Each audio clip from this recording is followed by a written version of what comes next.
Jeff Morgan. I'm really glad to hear that there's actually a chapter on the family, because too often as conservatives, I think we overlook this, the whole issue of the family. And especially when you look at something like Reagan said, signing no-fault divorce is the biggest mistake of his public career. Mike Huckabee said it's the worst that's ever happened to America. Our divorce laws basically mirror what Vladimir Lenin did in Bolshevik Russia. So I'm hoping that there will be a little bit more about that, but do you have any comment regarding the essential building block of society being the family, an intact nuclear family?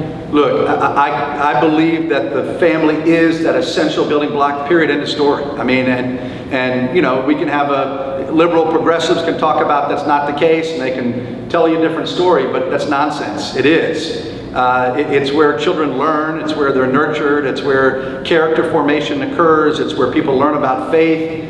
It's the essential building block of our society. And it's not just a spiritual piece. Look at the economic data.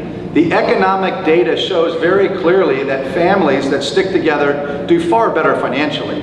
Children that are reared, have the blessing of being reared in a home with two parents that are married, do so much better as well in life, economically, emotionally, in every way. So it's important that we continue to drive that message and let people understand that. The government can't solve all problems, guys, right? Government can't.